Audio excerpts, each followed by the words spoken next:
तर मुलांना आता आपण पाहणार आहोत परिसंस्थेतील ऊर्जा प्रवाह या पाठाच्या माध्यमात असणारे सराव, खेळ, परीक्षा, प्रश्नोत्तर ही कोणत्या प्रकारचे आहे ते देखील बघण्याचा आपण प्रयत्न करणार आहोत. जो आपला पहिला टास्क आहे सराव, त्याच्यामध्ये कोणते प्रश्न आहेत पाहणार आहोत मुलांना आपण पाहणार आहोत. बघा आपल्याला तुम्हाला इथे 2 ऑप्शन्स आहेत आणि या 2 ऑप्शनपैकी आपला एक पर्याय असणार आहे आणि योग्य पर्याय तर योग्य पर्यायावर आपण क्लिक करणार आहोत. चला सुरुवात करू आपल्या पहिल्या प्रश्नाला. आपला पहिला प्रश्न आहे परस्पराशी जोडल्या गेलेल्या अन्न सापळातूनच डॅश डॅश निर्माण होते. मग काय निर्माण होते? अन्नद्रव्य निर्माण होते का परिसंस्था निर्माण होते? तर म्हणून तुम्हाला सांगितलं की परिसंस्था याचं जे मिनिंग आहे ते सांगितलेलं आहे की निर्जीव, सजीव आणि निर्जीव या घटकांची जी आंतरक्रिया आहे आणि त्यांचा जो मेळ आहे किंवा एक येण्याचा जो समूह आहे त्याला परिसंस्था असं म्हणतात. परंतु जे अन्नजाळ आहे म्हणजेच अर्थ काय आहे की परस्पराशी जोडले गेलेल्या अन्न साखळीतूनच मग काय होत आहे की अन्नजाळ हे निर्माण होत आहे आणि म्हणून जे आपलं योग्य उत्तर आहे परिसंस्था नसून आपलं योग्य उत्तर आहे अन्नजाळ हे आपलं इथे करेक्ट आन्सर असणार आहे. आपला नेक्स्ट क्वेश्चन आहे अन्न साखळीतील प्रत्येक पातळीला डॅश डॅश म्हणतात. मग अन्न साखळीतील प्रत्येक पातळीला काय म्हटलं जातं? ऊर्जा पातळी म्हणले जाणार का पोषण पातळी म्हणणार? तर या दोनपैकी आपलं योग्य उत्तर आहे अन्न साखळीतील प्रत्येक पातळीला पोषण पातळी आहे आपण म्हणणार आहोत. ही ऊर्जा पातळी आहे का? तर आपण त्याला पोषण पातळी असं म्हणणार आहोत आणि म्हणून आपण इथे करेक्ट आन्सरवर क्लिक केलेलं आहे. नेक्स्ट क्वेश्चन आहे अवसाधन चक्रापेक्षा जे वायू चक्र आहे ते डॅश डॅश घडते. मग कोणते घडते? कशा प्रकारे घडते? मंद गतीने भरते का वेगाने भरते? तर अवसाधन आपण पाहिलं की लेसन शिकवताना जे अवसाधन चक्रापेक्षा जे वायू चक्र आहे ते कसे भरत आहे बरोबर ते वेगाने भरत आहेत म्हणजे स्पीडली भरत आहेत आणि म्हणून जे आपल्या इथे योग्य उत्तर आहे अवसाधन चक्रापेक्षा वायू चक्र हे वेगाने घडते हे आपलं इथे करेक्ट आन्सर असणार आहे. आपला नेक्स्ट क्वेश्चन आहे वातावरण, जलावरण व शिलावरण या तिन्ही आवरणामध्ये डॅश डॅश आढळतं. मग जलावरण, वातावरण आणि शिलावरण या तिन्हीमध्ये काय आढळतं? ऑक्सिजन आढळतो. म्हणजे कोणता वायू आढळतो? ऑक्सिजन वायू आढळतो का नाही? कार्बन आढळतो. या तिन्ही वायूमध्ये बघा जलावरण, शिलावरण हे वातावरण, जलावरण, शिलावरण या तिन्ही आवरणामध्ये आपल्याला काय आढळत आहे? ऑक्सिजन हा वायू आपल्याला आढळत आहे. हे आपल्या इथे करेक्ट आन्सर आहे आणि म्हणून आपण इथे योग्य उत्तरावर क्लिक केलं आहे. जो नेक्स्ट क्वेश्चन आहे श्वसन, ज्वलन, विघटन यामध्ये ऑक्सिजन हा डॅश डॅश केला जातो. मग काय होतो? तो निर्माण केला जात आहे का तो वापरला जात आहे? तर म्हणून आपण पाहिलं की श्वसन, ज्वलन आणि विघटन यामध्ये जो ऑक्सिजन आहे तो वापरला जात आहे हे आपलं इथे करेक्ट आन्सर आहे. म्हणजे निर्माण केला जातो आणि वापरला जातो याच्यामध्ये फरक आहे. निर्माण करणं म्हणजे प्रोड्यूस करणे आहे आणि वापरलं जाणे मग श्वसन वापरलं जातं, ज्वलन वापरलं जातं, विघटन यामध्ये ऑक्सिजनचा वापर केला जातो आणि म्हणून जे आपलं योग्य उत्तर आहे त्यावर आपण क्लिक केलं आहे. आपला नेक्स्ट क्वेश्चन आहे ही सर्व सजीव हे डॅश डॅश चक्रात भाग घेतात. कोणत्या चक्रामध्ये भाग घेतात? नायट्रोजन चक्रात भाग घेतात का कार्बन चक्रामध्ये भाग घेतात? तर यापैकी जे आपलं योग्य उत्तर आहे सर्व सजीव आहेत ते नायट्रोजन चक्रामध्ये भाग घेतात आणि म्हणून जे आपले इथे योग्य उत्तर आहे त्या योग्य उत्तरावर आपण क्लिक करणार आहोत.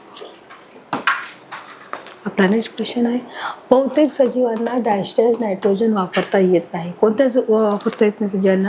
संयुगाच्या स्वरूपातील का मुक्त स्थितीतील? तर यापैकी आपलं उत्तर काय असणार आहे की जे बहुतेक जे सजीव आहेत त्या सजीवांना नायट्रोजन वापरता येत नाही. मग कोणत्या? तर आपलं योग्य उत्तर आहे मुक्त स्थितीतील नायट्रोजन हा आपल्याला वापरता येत नाही. जो संयुगाच्या स्वरूपात आहे तो वापरता येतो परंतु जो मुक्त स्थितीतला नायट्रोजन आहे तो आपल्याला वापरता येत नाही म्हणून आपल्या इथे करेक्ट आन्सर असणार आहे. आपला नेक्स्ट क्वेश्चन आहे भूचक्रातील दगडी कोळसा, ग्रॅनाइट, हिरा व चुनखडक यामध्ये आढळणारा जो कार्बन आहे हा डॅश डॅश स्वरूपात आढळतो. मग कशा स्वरूपात आढळतो? तुम्हाला 2 पर्याय आहेत जैविक आणि अजैविक आणि जैविक आहे. ती यापैकी आपले योग्य उत्तर आहे भूचक्रातील जे दगडी जो कोळसा आहे ग्रॅनाइट, हिरा, चुनखडक कुठे आढळत आहे? हे मातीमध्ये आहे. मग आम्ही तुम्हाला आधीच क्लिअरिफिकेशन केलं आहे अजैविक घटक म्हणजे काय, जैविक घटक म्हणजे काय. तर हे जैविक आणि अजैविक घटकामध्ये आपण पाहू शकतो की जे अजैविक जे घटक आहेत जे आपण पाहू शकतो की हवा, पाणी, माती, सूर्यप्रकाश, तापमान हे अजैविक घटकाचा भाग आहे. त्याच्यामुळे जैविक घटकामध्ये देखील जे सूक्ष्मजीव आहे, जीवाणू, जे प्राणी आहे, ज्या वनस्पती आहे, प्राणी, वनस्पती, सूक्ष्मजीव, जीवाणू, विषाणू या सर्वांचा समावेश होत आहे. मग हे जे घटक आहेत दगडी कोळसा, ग्रॅनाइट, हिरा, चुनखडक हे कुठे आढळत आहेत? मातीमध्ये आढळत आहेत. म्हणजे साहजिकच तो कसला भाग आहे? अजैविक घटकाचा भाग आहे आणि म्हणून जे आपले इथे योग्य उत्तर आहे त्या योग्य उत्तरावर आपण क्लिक करणार आहोत. आपला नेक्स्ट क्वेश्चन आहे सर्वोच्च पोषक मृत पावल्यावरती ऊर्जा डॅश डॅश उपलब्ध होते. कशी उपलब्ध होते? विघटकांना होते का वनस्पतींना होते? तर जे सर्वोच्च जे भक्षक आहेत ते मृत पावले. व सर्वोच्च भक्षक कोणते आहेत आपण पाहिले आहे, जे वाघ आहे, जे सिंह आहे, सर्वोच्च भक्षक आहेत ते मृत पावल्यावर ते ऊर्जा कशामध्ये जाते, तर साहजिक ती वनस्पतीमध्ये नाही तर ती विघटकांमध्ये जाते. आणि म्हणून जे आपले ते योग्य उत्तर आहे त्या योग्य उत्तरावर आपण क्लिक केलेलं आहे.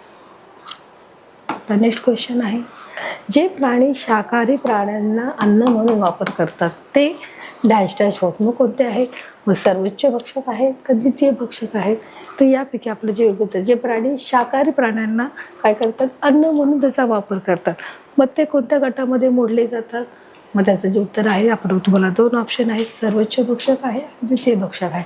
तर यापैकी जे आपलं योग्य उत्तर आहे, जे प्राणी शाकाहारी प्राण्यांचा अन्न म्हणून वापर करतात ते म्हणून द्वितीय भक्षक म्हणून ओळखले जातात. आणि म्हणून जे आपले ते योग्य उत्तर आहे त्याच्यावर आपण क्लिक केलं आहोत. अशा प्रकारे सरावाच्या माध्यमातून आपली प्रश्नांची उत्तरही झालेली आहेत. आपण ॲक्युरेट प्रश्नांची उत्तरं दिलेली आहेत. आता आपण म्हणून पुढचा जो टास्क आहे, खेळ आहे, त्या खेळाच्या माध्यमातून कोणते प्रश्न आहेत ते देखील बघण्याचा आपण प्रयत्न करणार आहोत. आता सुरुवात करणार आहोत खेळाच्या माध्यमातून. बघा इथे खूप सारे खेळ आहेत. या खेळाच्या माध्यमातून आपण आज घेणार आहोत मुलांनो माकड आणि टोपीवाल्याचा आपण गेम घेणार आहोत. इथे तुम्हाला 4 ऑप्शन आहे. तुम्हाला एक प्रश्न दिला आहे आणि एका प्रश्नाचं जे उत्तर आहे 4 ऑप्शनपैकी एक उत्तर असणार आहे आणि त्या उत्तरावर आपण क्लिक करणार आहोत. चला तर सुरुवात करूया आपल्या प्रश्न उत्तराच्या टास्कसाठी. आपल्याला प्रश्न आहे की परिसंस्थेतील ऊर्जेचा जो प्रवाह आहे तो डॅश डॅश असतो. मग तो कसा आहे परिसंस्थेतील ऊर्जेचा प्रवाह. मग तुम्हाला 4 ऑप्शन्स आहेत, दुहेरी आहे, एकेरी आहे, उलटसुलट आहे का चक्रीय आहे. तर या 4 पैकी जे आपलं योग्य उत्तर काय असणार आहे मुलांनो, की परिसंस्थेतील ऊर्जेचा जो प्रवाह तो कसा आहे. तुम्हाला माहीतच आहे की ऊर्जेचा जो प्रवाह कसा आहे तो नाही दुहेरी असू शकतो का, नाही उलटसुलट असू शकतो का, चक्रीय असू शकतो का. चक्रीय काय आहे, अन्न जाळाची चक्रीय पद्धत आहे. त्याच्यामुळे आपलं जे योग्य उत्तर आहे परिसंस्थेतील ऊर्जेचा प्रवाह कसा आहे, एकेरी आहे. म्हणजे सूर्यापासून उष्णता आपल्याला मिळते. म्हणजे सूर्य हा मूळ स्तोत्र आहे आपल्याला उष्णता मिळण्याचा, प्रकाश मिळण्याचा. आणि म्हणून परिसंस्थेतील ऊर्जेचा जो प्रवाह आहे तो कसा आहे, एकेरी आहे. आणि म्हणून इथे आपण योग्य उत्तरावर क्लिक करणार आहोत. आपला नेक्स्ट क्वेश्चन आहे, परिसंस्थेतील ऊर्जेच्या आकृतिबंधाला डॅश डॅश असे म्हणतात. मग काय म्हटले जातात, जी परिसंस्थेतील ऊर्जेचा जो आकृतिबंध आहे त्याला काय म्हटले गेले आहे. मी तुम्हाला 4 ऑप्शन आहे. पहिलं आहे पोषण पातळी, दुसरं आहे ऊर्जेचा मनोरा, तिसरं आहे ऊर्जावान आणि चौथं आहे ऊर्जा चक्र आहे. तर या 4 पैकी जे आपलं योग्य उत्तर आहे परिसंस्थेतील ऊर्जेच्या आकृतिबंधाला आपण काय म्हणणार आहोत, ऊर्जेचा मनोरा म्हणणार आहोत. आणि म्हणून जे आपलं ते योग्य उत्तर आहे त्या योग्य उत्तरावर आपण क्लिक करणार आहोत. आपला नेक्स्ट क्वेश्चन आहे, मृत अवशेषापासून अन्न मिळवताना विघटक त्याचे रूपांतर डॅश डॅश पदार्थामध्ये करतात. म्हणजे कोणत्या पदार्थामध्ये करतात, जे मृत अवशेषापासून म्हणजे जे प्राण्याचे मृत अवशेष आहे ते अन्न मिळवताना ते विघटक त्याचे जे रूपांतर आहे त्या कोणत्या पदार्थामध्ये करतात. शर्करायुक्त पदार्थात करतात, नायट्रोजनयुक्त पदार्थात करतात, जटिल पदार्थात करतात का साध्या कार्बनी पदार्थात करतात. तर यापैकी जे आपलं योग्य उत्तर आहे मृत अवशेषापासून जे अन्न मिळवताना विघटक त्याचे रूपांतर हे साध्या कार्बनी पदार्थामध्ये करतात. आणि म्हणून जे आपले इथे योग्य उत्तर आहे त्या योग्य उत्तरावर आपण क्लिक करणार आहोत. आपला पुढचा प्रश्न आहे, उत्पादक, भक्षक आणि मृतपूजवी यांच्यातील आंतरक्रियेत एक क्रम असतो त्याला आपण डॅश डॅश म्हणतो. काय म्हणतो आपण, बघा पुन्हा प्रश्न आहे, उत्पादक आहे, जो भक्षक आहे, जो उत्पादक आहे, जो प्रथम जो मूळ स्तोत्र आहे, जो भक्षक आहे आणि जो मृतपूजवी आहे. भक्षक म्हणजे खाणारा जो आहे, यांच्यातील जी आंतरक्रिया आहे ते क्रम असतो त्याला आपण काय म्हणत आहोत. मग तुम्हाला इथे 4 ऑप्शन आहेत, पर्याय आहेत. परिसंस्था म्हणणार, आंतरक्रिया संबंध म्हणणार, अन्न साखळी म्हणणार का अन्न जाळे म्हणणार. तर यापैकी आपण त्या सर्वांना आपण जे योग्य उत्तर आहे उत्पादक, भक्षक आणि मृतपूजवी यांच्यातील आंतरक्रियेत एक क्रम असतो त्याला आपण काय म्हणणार आहोत, अन्न साखळी म्हणणार आहोत. आणि म्हणून जे आपलं इथं योग्य उत्तर आहे त्या योग्य उत्तरावर आपण क्लिक करणार आहोत. आपला पुढचा प्रश्न आहे, सजीवांच्या मृत्यूनंतर डॅश डॅश निसर्गाकडे येतो व परत सजीवाकडे जातो. कोण जातो, की सजीव जेव्हा मृत्यू पावतात तेव्हा त्यांच्याकडे कोणता वायू येतो, निसर्गाकडे येतो आणि तो परत सजीवाकडे जातो. मग कोणता आहे, नायट्रोजन आहे, ऑक्सिजन आहे, कार्बन आहे का फॉस्फरस आहे. तर यापैकी जे आपलं योग्य उत्तर आहे सजीवांच्या मृत्यूनंतर आपला जो आहे तो कार्बन हा निसर्गाकडे येतो आणि परत सजीवाकडे जातो. हे आपलं इथे करेक्ट आन्सर आहे आणि म्हणून आपण इथे योग्य उत्तरावर क्लिक केलं आहे. आपला नेक्स्ट क्वेश्चन आहे, वाघ सिंह हे मांसाहारी प्राण्यांना खातात मात्र इतर प्राणी त्याच खात नाहीत, ते पोषण पद्धतीनुसार डायडश आहेत. मग ते कसे प्राणी आहेत, ते कोणत्या प्राणी कोणत्या गटामध्ये मोडले जातात? मग सर्वोच्च भक्षक आहेत, ते द्वितीय भक्षक आहेत, ते प्राथमिक भक्षक आहेत का ते उभयहारी भक्षक आहेत? तर या चारपैकी आपले योग्य उत्तर आहे की वाघ सिंह हे मांसाहारी प्राण्यांना खातात. जे मांसाहारी प्राणी आहेत मग कोण आहे? वाघ, लांडगा आहे, कोल्हा आहे, त्याचप्रमाणे जे हरिण आहे, गाय आहे, ते सगळ्या प्राण्यांना वाघ आणि सिंह खात असतात. परंतु इतर प्राणी त्याच खात नाही, परंतु बाकीचे जे इतर प्राणी आहेत ते वाघ सिंहांना खात नाही. म्हणजे ते पोषण पद्धतीनुसार कसे आहेत म्हणून त्याचा अर्थ ते पोषण पद्धतीने सर्वोच्च भक्षक आहेत. आणि म्हणून आपले ते योग्य उत्तर आहे. ते योग्य उत्तर आपण क्लिक केलं आहे. आपला नेक्स्ट क्वेश्चन आहे, नायट्रोजन युक्त संयुगाचे नायट्रोजन वायूत रूपांतर होणे म्हणजेच डॅश डॅश होय. म्हणजेच काय होत आहे की नायट्रोजनच्या संयुगामध्ये रूपांतर होऊन नायट्रोजन वायूचं रूपांतर कशामध्ये होत आहे? बघा, मग कशात होते? तुम्हाला 4 ऑप्शन आहेत. विनायट्रीकरणमध्ये होत आहे, अमोलीकरणमध्ये होत आहे, नायट्रोजन स्थिरीकरणमध्ये होत आहे का नायट्रीकरणमध्ये होत आहे? तर या 4 ऑप्शनपैकी जे आपलं योग्य आन्सर आहे त्याच्यापैकी आपलं उत्तर असणार आहे की नायट्रोजनयुक्त संयुगाचे नायट्रोजन वायूत रूपांतर होणे म्हणजेच काय आहे मुलांनो? त्याला आपण म्हणणार विनायट्रीकरण असे म्हणणार आहोत. आणि म्हणून जे आपलं योग्य उत्तर आहे ते योग्य उत्तर आपण क्लिक करणार आहोत. आपला नेक्स्ट क्वेश्चन आहे, शिलावरण, वातावरण, जलावरण मिळून तयार झालेले डॅश डॅशच्या माध्यमातून जैवभू रासायनिक चक्र चालू असते. मग कोणते जैव चक्र चालू असते? मग तुम्हाला पुन्हा 4 ऑप्शन्स आहेत. जीवावरण आहे, तापमान आहे, पृथ्वी आहे का पर्यावरण आहे? तर या 4 पैकी जे आपलं योग्य उत्तर आहे की शिलावरण, वातावरण आणि जलावरण मिळून काय बनलेलं आहे आपलं प्रश्न? ते मिळून शिलावरण, वातावरण, जलावरण मिळून जीवावरण बनलेलं आहे. आणि म्हणून जे आपले ते योग्य उत्तर आहे त्या योग्य उत्तर आपण क्लिक केलेलं आहे. आपला नेक्स्ट क्वेश्चन आहे मुलांना, पुढीलपैकी कोणत्या ऑक्सिजन या मूलद्रव्याचे संयुग नाही आहे असं त्यांनी सांगितलेलं आहे. म्हणजे पुढीलपैकी कोणत्या ऑक्सिजन या मूलद्रव्याचे संयुग नाही आहे? मग तुम्हाला पुन्हा 4 ऑप्शन्स आहेत. रेन्वीय ऑक्सिजन आहे, पाणी आहे, अमोनिया आहे का कार्बन डायऑक्साईड आहे? तर या 4 पैकी जे आपलं योग्य उत्तर आहे की पुढील कोणत्या ऑक्सिजन मूलद्रव्याचे संयुग नाही, तर अमोनिया ह्या ऑक्सिजन या मूलद्रव्याचं संयुग नाही आहे. हे आपले इथे करेक्ट आन्सर आहे. आणि म्हणून आपण इथे योग्य उत्तर क्लिक केलं आहे. पुढचा प्रश्न आहे, जो शेवटचा जो खेळामधील जो शेवटचा प्रश्न आहे आपण तो पाहणार आहोत. आपण बघा, तो प्रश्न आहे, पृथ्वीवरील वातावरणात सर्वात जास्त प्रमाणात डॅश डॅश आढळतो. सर्वात जास्त प्रमाणामध्ये काय आढळतो? आपण पाहिलं होतं की मुलांना बघा 78% काय आहे? नायट्रोजन आहे. आणि ऑक्सिजन आहे तो 21% आहे. आणि म्हणून जे आपलं योग्य उत्तर आहे बघा की पृथ्वीवरील वातावरणात सर्वात जास्त प्रमाणामध्ये काय आहे? नायट्रोजन आहे. मग इथे कार्बन डायऑक्साईड, ऑक्सिजन, नायट्रोजन आहे 4 प्रकार मोडले जातात. मग यापैकी जे आपलं योग्य उत्तर आहे नायट्रोजन. आणि म्हणून आपल्या इथे योग्य उत्तर आपण क्लिक करणार आहोत. तर अशा प्रकारे आपले 4 आपले जे खेळाच्या माध्यमातून जे प्रश्न आहेत ते आपले इथे संपलेले आहेत. आता आपण पुढच्या टास्कसाठी सुरुवात करणार आहोत. तर मुलांना आता आपण पाहणार आहोत परीक्षेच्या माध्यमातून कोणते प्रश्न आहेत ते देखील बघण्याचा प्रयत्न करणार आहोत. सुरुवात करूया आपल्या नेक्स्ट टास्कसाठी. आपला जो नेक्स्ट टास्क आहे परीक्षा आहे, त्या परीक्षेच्या माध्यमातून कोणते प्रश्न आहेत ते बघण्याचा प्रयत्न करूया. तर आपण सुरुवात करूया आपल्या प्रश्नांना. बघा, इथे पहिला प्रश्न आहे, उत्पादक, भक्षक आणि ऋतुपजीवी यांच्यातील आंतरक्रिया क्रम असतो त्याला डायटॅश म्हणतात. काय म्हटलं जात आहे? परिसंस्था, अन्न साखळी, आंतरक्रिया संबंध का अन्न जाळे म्हणत आहोत. तर या 4 पैकी जे आपलं योग्य उत्तर आहे आपण पाहणार आहोत अन्न साखळी आपण त्याला म्हटले जाणार आहोत. की उत्पादक, भक्षक आणि पृथक्जीवी यांच्यातील आंतरक्रिया क्रम असतो त्याला आपण काय म्हणणार आहोत? अन्न साखळी म्हणणार आहोत. हे आपलं करेक्ट आन्सर असणार आहे. चला आपण पुढे जाऊया. आपला नेक्स्ट क्वेश्चन आहे, परिसंस्थेतील ऊर्जेचा जो प्रवाह आहे तो डायटॅश असतो. व ऊर्जेचा प्रवाह कसा आहे?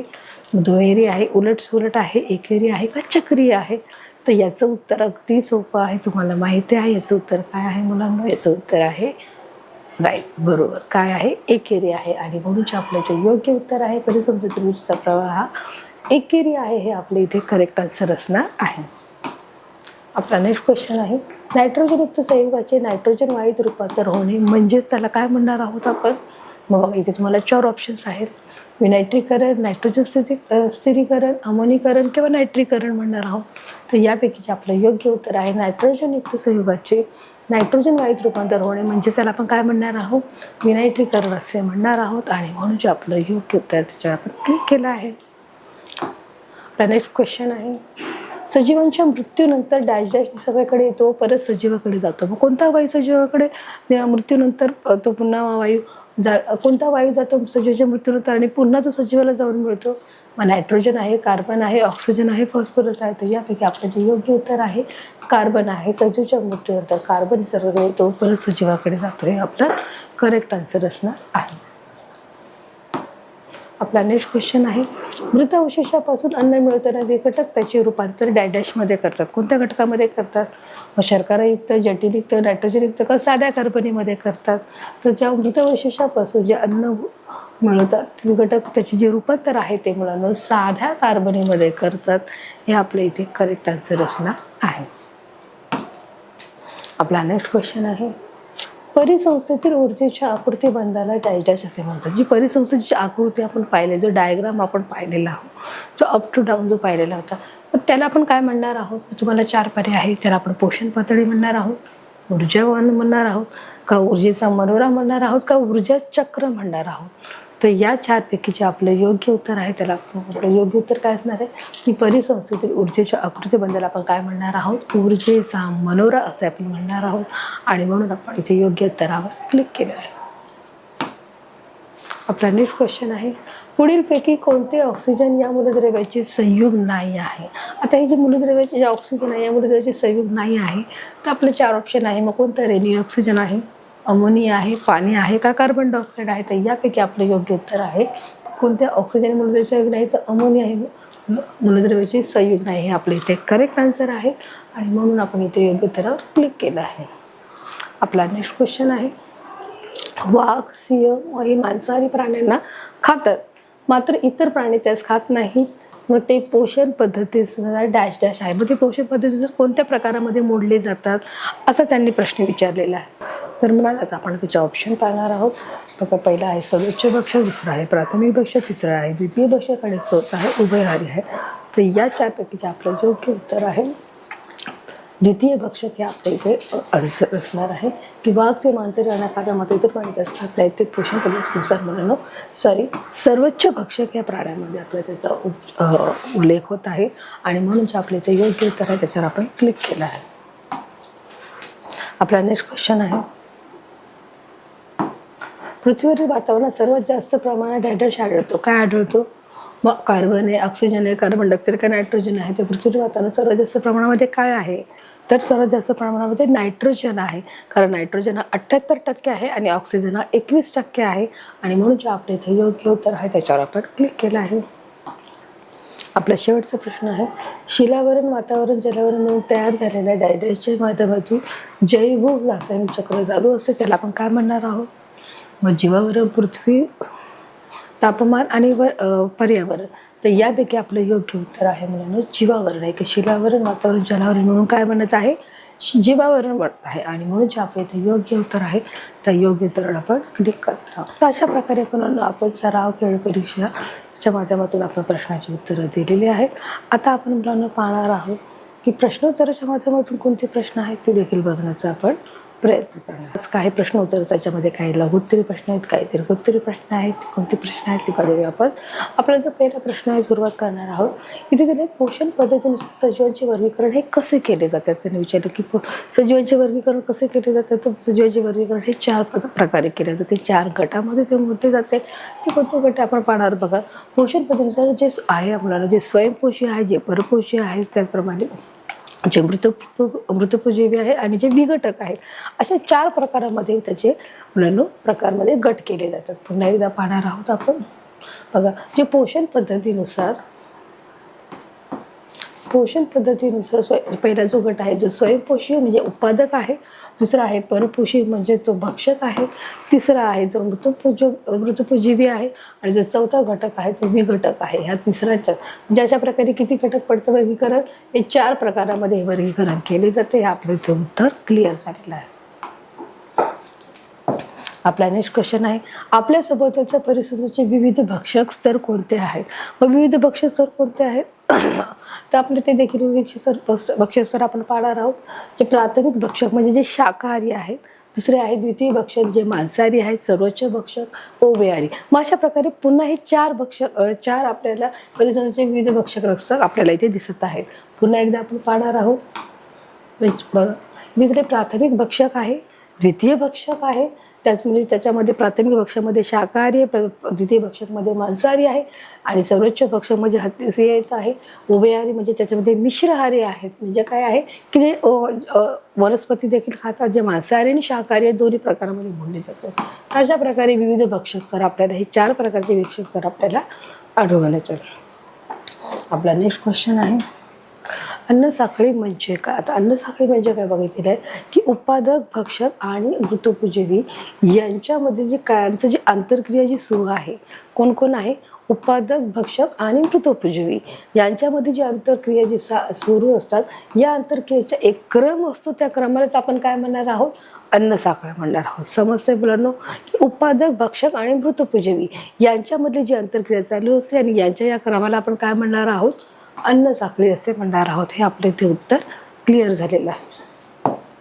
आपला नेक्स्ट क्वेश्चन आहे ऊर्जेचा प्रवाह ही परिसंस्थेतील एकेरी वाहतूक आहे, कारण लिहा. याचं कारण, ऊर्जेचं सर्वात प्रथम स्रोत कोण आहे, सूर्य आहे, आणि सूर्यापासून आपल्याला काय मिळत आहे, प्रकाश मिळत आहे, ऊर्जा मिळत आहे, आणि ती सर्व सृष्टीला मिळत आहे. ती जी सूर्यापासून ते आपल्याला विघटनापर्यंतचं ते कार्य करत असेल की सूर्य हा आपल्याला उष्णता देतो आणि त्याचा जे एकरी मार्ग हा असतो. कोणत्याही परिसंस्थेतील ऊर्जेचा महत्त्वाचा स्रोत काय आहे, सूर्य आहे असं तुम्ही म्हणतात. सौर ऊर्जेपासून वनस्पतीपासून विघटकापर्यंत ऊर्जा संक्रमित होते की सूर्यापासून ती ऊर्जा काय कुणाला मिळते, वनस्पतीला मिळते, आणि वनस्पतीपासून ती विघटकापर्यंत ऊर्जा ही संक्रमित होते, म्हणजे पोहोचण्याचं जे काम होत असतं बरोबर की ती तिथे पोहोचली जाते. मात्र कुठलीही ऊर्जा सूर्याकडे परत जात नाही, आणि मात्र कुठलीही जी ऊर्जा आहे ती मात्र सूर्याकडे परत जात नाही. बघा याचं जे उत्तर आहे आपण पाहणार आहोत. कोणतीही परिसंस्थेतील जी ऊर्जा आहे त्या ऊर्जेचा महत्त्वाचा स्तोत्र कोण आहे, सूर्य आहे. सौर ऊर्जेपासून ती ऊर्जा ती वनस्पतीकडे पोहोचली जाते, आणि वनस्पतीपासून ती विघटकापर्यंत देखील पोहोचण्याचं काम केलं जातं, आणि अशा प्रकारे ती ऊर्जा संक्रमित होते. मात्र कुठलीही ऊर्जा सूर्याकडे परत जात नाही. आपण ऐकलं कधी की आपल्याला जी मिळालेली जी ऊर्जा आहे ती पुन्हा सूर्याकडे गेलेली आहे असं होत नाही, आणि म्हणून मात्र कुठली ऊर्जा सूर्याकडे परत जात नाही. म्हणून ऊर्जेचा प्रवाह कसा आहे, हा एकेरी आहे. तो येण्याचा मार्ग आहे, परंतु सूर्याकडे परत जाण्याचा मार्ग नाही आहे. तर अशा प्रकारे ऊर्जेचा प्रवाह ही परिसंस्थेतील एकेरी वाहतूक आहे. याचं जे उत्तर आहे आपण इथे दिलेलं आहे की कोणत्याही परिसंस्थेतील ऊर्जेचा महत्त्वाचा स्रोत हा सूर्य आहे. सौर ऊर्जेपासून ती वनस्पती मिळते, सौर ऊर्जेपासून वनस्पतीला ऊर्जा मिळते, आणि त्याचप्रमाणे वनस्पतीपासून ती विघटकापर्यंत ती ऊर्जा संक्रमित केली जाते, ती पोहोचवली जाते. मात्र कुठलीही ऊर्जा ही सूर्याकडे परत जात नाही, आणि म्हणून ती एकेरी मार्ग आहे. ऊर्जेचा प्रवाह एकेरी मार्ग आपल्याला इथे दिसून येत आहे. नेक्स्ट क्वेश्चन आहे जैव रासायनिक चक्र हे कशास म्हटले आहे की जैव रासायनिक चक्र आहे बघा की पोषण द्रव्याच्या परिसंस्थेतील चक्रीय स्वरूपातील जे रासायनिक चक्र आहे त्याला आपण काय म्हणणार आहोत, जैव रासायनिक चक्र असे म्हटले आहे. अगदी साधं सोपं उत्तर इथे आहे की पोषण द्रव्याच्या परिसंस्थेतील जे चक्रीय स्वरूपातील प्रवाहाला आपण काय म्हणत आहोत, जैव रासायनिक चक्र असे म्हणत आहोत. आपला नेक्स्ट क्वेश्चन आहे वायुचक्र व अवसादन म्हणजे भूचक्र यातील फरक सांगा. आता वायुसदन आणि अवसादन की आपण याचा देखील फरक आपण पाहिलेला आहे. बघा इथे वायुचक्र दिले, इथे अवसादन चक्र आहे, आपण पाहणार आहोत. बघा इथे दिलेलं आहे की अजैविक वायुरूप पोषक द्रव्याचे काय होत आहे, संचयन होत आहे. जे अजैविक जे वायू आहेत त्याच्या पोषक द्रव्यामध्ये काय होत आहे, संचयन होत आहे. तर इथे अजैविक पोषक द्रव्याचे संचयन होत आहे. बघा इथे वायुरूप पोषक द्रव्याचे होत आहे आणि इथे पोषक द्रव्याचे संचयन होत आहे. हा पहिला घटक आहे. पृथ्वीच्या वातावरणामध्ये हा आढळतो कोण, वायुचक्र बरोबर. म्हणजे इथे काय आहे, पृथ्वीवरील मृदा अवसाद व अवसादित खडकामध्ये आढळतो की ज्या ठिकाणी माती आहे, खडक आहे, या ठिकाणी हा अवसादन भूचक्र आढळतो. मग याचे उदाहरणं कोणते आहेत, नायट्रोजन आहे, ऑक्सिजन आहे आणि बाष्पचक्र आहे. तर याची उदाहरणं कोणती आहेत, लोह, कॅल्शियम, फॉस्फरस चक्र. हे कुठे मिळतं, लोह, कॅल्शियम, फॉस्फरस हे आपल्याला मातीमध्ये मिळतं, जमिनीच्या आतमध्ये मिळतं. आणि म्हणून अशा प्रकारचे हे तीन फरक आहेत ते आपल्याला इथे दिलेले आहेत. वायुचक्र आहे आणि अवसादन फरक कळलेला आहे की याच्यामध्ये वायुरूप पोषक द्रव्याचे संपादन होते, संचयन होते, तर याच्यामध्ये पोषक द्रव्याचे संचयन होते. पृथ्वीच्या वातावरणात आढळतो तो हा मुलांना पृथ्वीवरील मृदा अवस्थेमध्ये म्हणजे खडकामध्ये आढळतो. याची जी उदाहरणं आहेत ती नायट्रोजन, ऑक्सिजन आणि बाष्पचक्र आहेत. तर याची उदाहरणे लोह, कॅल्शियम आणि फॉस्फरेट या प्रकारामध्ये आपल्याला आढळून येत आहे. आपला नेक्स्ट क्वेश्चन आहे, कार्बनी चक्रातील प्रमुख प्रक्रियेची नावे सांगा. तर कार्बनी चक्रातील प्रमुख नावे कोणती आहेत? प्रकाश संश्लेषण आणि श्वसन ही 2 प्रक्रिया इथे आपल्याला आढळून येत आहेत. बघा, पहिलं आहे प्रकाश संश्लेषण म्हणजे 6O2 + 12H2 म्हणजे सूर्यप्रकाश आणि हरितद्रव्य म्हणजे 6-2H2O + 6H2O + 6O2. श्वसनमध्ये काय येत आहे? 6CH12O6 + 6O2 जे तंतुकणिका आहे म्हणजे 6CO2 + 6H2O + ऊर्जा. तर अशा प्रकारामध्ये त्यांचे बघायचं माहिती आहे की प्रकाश संश्लेषण आणि श्वसन या दोन्ही मार्गामध्ये कार्बनी चक्रातील प्रमुख प्रक्रिया इथे आपल्याला आढळून येत आहे. आपला नेक्स्ट क्वेश्चन आहे, नायट्रोजन चक्रातील प्रमुख प्रक्रियांची नावे सांगा. आता नायट्रोजन प्रक्रियेतील कोणतं आहे की जे नायट्रोजन आहे, ऑक्सिजन आहे, विनायट्रीकरण आहे, हीच आपण बघा प्रक्रियेची नावं बघा पाहत आहोत. नायट्रोजनचे जे स्थिरीकरण आहे, अमोनीकरण आहे, नायट्रीकरण आहे आणि विनायट्रीकरण आहे, जसं मी आता सांगितलं. तर अशा प्रकारची 4 प्रकारची नायट्रोजन चक्रातील प्रमुख प्रक्रियेची नावे आपण इथे सांगितलेली आहेत. कोणती आहेत? पुन्हा एकदा, नायट्रोजनचं स्थिरीकरण, अमोनीकरण, नायट्रीकरण आणि विनायट्रीकरण. तर अशा प्रकारे हे 4 प्रकार आपल्याला नायट्रोजन चक्रातील प्रमुख प्रक्रियेची नावे आपण इथे दिलेली आहे. तर पुढचा प्रश्न आहे, ऊर्जेचा मनोरा याविषयी माहिती सांगा. ऊर्जेचा मनोरा याविषयी काय माहिती बघा. आपण सांगितले की अन्न साखळीतील ऊर्जा ही विनिमय संरचनेत ऊर्जेचे हस्तांतरण कमी कमी होत जाते. आता त्यांनी सांगितले की अन्न साखळीमधील जी प्रक्रिया आहे ती ऊर्जा विनिमय स्तर रचनेत जाऊन ऊर्जाचे जे हस्तांतरण आहे ते कमी कमी होते. की जो आपण ट्रायंगल पाहिला बघा, जसं चित्रामध्ये आपण पाहिलं होतं पाठ शिकवताना, हा जो ट्रायंगल आहे याच्यामध्ये किती पार्ट पडतात? याचे 4 भाग पडतात. म्हणजे त्यांनी सांगितले की अन्न साखळीची जी ऊर्जा आहे म्हणजे प्राथमिक, द्वितीय, तृतीय आणि जो चौथा आहे, प्राथमिक स्तर, द्वितीय स्तर आणि जो भक्षक आहे आणि त्याचप्रमाणे जो मिश्रहारी आहे आणि त्याचप्रमाणे हे 4 जे स्तर आहेत ते आपण पाहिलेले आहे. म्हणजे हस्तांतरण काय होत आहे? कमी कमी होताना दिसत आहे. जो रेषीय कसा आहे तो कमी होत आहे आणि म्हणून या आकृतीबंधालाच काय म्हणणार आहोत? ऊर्जेचा मनोरा असे आपण म्हणणार आहोत. आपला नेक्स्ट क्वेश्चन आहे, परिसंस्थेतील ऊर्जा प्रवाह, पोषक द्रव्याचा प्रवाह यात काय फरक असतो? आता ज्या परिसंस्थेतील जे ऊर्जा प्रवाह हा एकेरी आहे आणि पोषक द्रव्याचा जो प्रवाह आहे तो कसा आहे? चक्रीय आहे. तर अशा प्रकारे या 2 गोष्टीचा आपण फरक बघा इथे पाहिलेला आहे. ऊर्जा प्रवाह हा एकेरी आहे त्या स्वरूपाचा, तर पोषक द्रव्याचा प्रवाह कसा आहे? चक्रीय प्रकारचा आपल्याला आढळून येत असतो. तर अशा प्रकारे मुलांनो आपण सराव, खेळ, परीक्षा, प्रश्नोत्तराच्या माध्यमातून आपण प्रश्नांची उत्तरे इथे दिलेली आहेत आणि आपण प्रश्नांची उत्तरं सोडलेली आहेत. की या पाठाच्या दरम्यान असलेले जे हर एक प्रकारचे जे घटक आहेत ते देखील आपण इथे मुलांनो संपूर्ण टॉपिक कव्हर केलेला आहे. चित्रीकरणाच्या माध्यमातून आणि स्पष्टीकरणाच्या माध्यमातून सर्व टॉपिक आपण क्लिअर केले आहेत. त्याप्रमाणे या पाठात आलेले सराव, खेळ, परीक्षा, प्रश्नोत्तर हे देखील स्पष्टीकरणाने सकट सांगितलेले आहेत. आता मुलांना आपण की या पाठाच्या दरम्यान असलेले जे घटक आहे यांचा देखील आपण व्यवस्थित अभ्यास केलेला आहे. हा पाठ मी तुम्हाला अगदी सोप्या भाषेत समजून सांगितला आहे, तर जो तुम्हाला समजला आहे मला खात्री आहे. भेटूया एका नवीन भागामध्ये, एका नवीन विषयामध्ये. तोपर्यंत धन्यवाद.